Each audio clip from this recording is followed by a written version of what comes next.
As we reach the midpoint of COP30, this COP is already becoming a turning point for multi-level climate action. In the past week, we often heard that without fully engaging cities, regions and local communities, we cannot implement the Paris Agreement. First, this COP has seen an unprecedented political recognition of subnational leaderships already in 1 week. I believe the cities' actions is the big news of COP30. Local Leaders Summit in Rio de Janeiro brought together nearly 3,000 mayors, governors and subnational leaders. This culminated in the Local Leaders Joint Outcome Statement. During the World Leaders Summit in Belém, UN Secretary General Antonio Guterres received this Joint Outcome Statement from local leaders. It carried a unified message from thousands of cities and regions around the world. Achieving global climate goals depend on robust multi-level collaboration and access to finance and technical assistance for the local level. This message on the need of multi-level governance was also echoed by Brazil's President Lula and COP30 President Ambassador Delago. At the COP30 opening plenary meeting, they both highlighted that subnational governors and mayors are indispensable partners. In turn, this recognition translated into a real momentum. Over 50 networks representing tens of thousands of local and regional governments have endorsed the LGMA position paper, reinforcing key messages for negotiators. Cities and regions have taken center stage throughout the high-level political moments. During the COP30 opening plenary, LGMA statement delivered by Governor of Piauí reinforced the constituency's commitment to delivering solutions on the ground with and for local communities. The LGMA Constituency also brought a strong message to COP30 presidency's open dialogue on just transition. Our colleagues at SAUDA highlighted that the green transition is not only about economies, it's about improving people's livelihoods, especially for those who are most affected. In the COP30 presidency press conference the following day, leaders like Catherine Yameh, mayor of Malmö and ICLEI president, and Gavin Newsom, California governor and Under2 coalition co-founder, highlighted that the subnational governments play a key role in advancing climate action. The federal vision is realized at the local level, and remarkable things continue to happen all across the United States in cities large and small, and states large and small. We know what has to be done, and we are ready to deliver. And with a stronger support from our national leaders, we will do the job.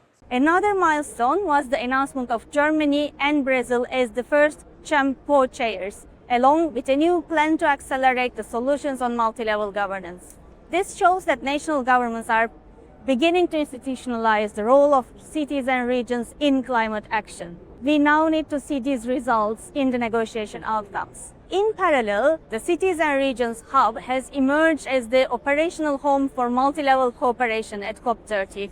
At its high-level opening, Brazil's Minister of Cities, the UN Habitat Executive Director and ICLEI's President reaffirmed the Hub's role as a central platform for exchange, coordination and partnership building.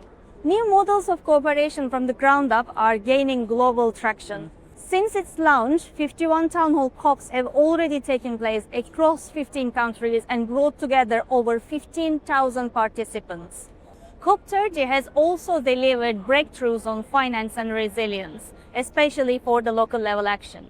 ICLEI, together with BMZ and the KfW, launched the next phase of Pro Urbano initiative, scaling up insurance-linked adaptation finance for Latin America and Caribbean cities for 58 million euros.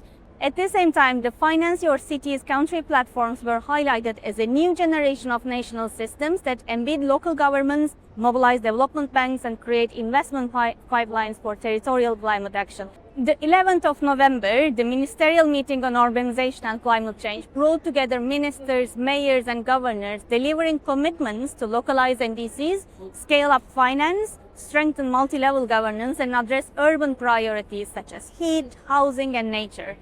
Now, coming to the negotiations, as we move into the second week and towards more concrete texts, we call on all parties to leave a strong multi-level and urban legacy from this COP, including a mandated dialogue on multi-level governance and urbanization, culminating at COP32.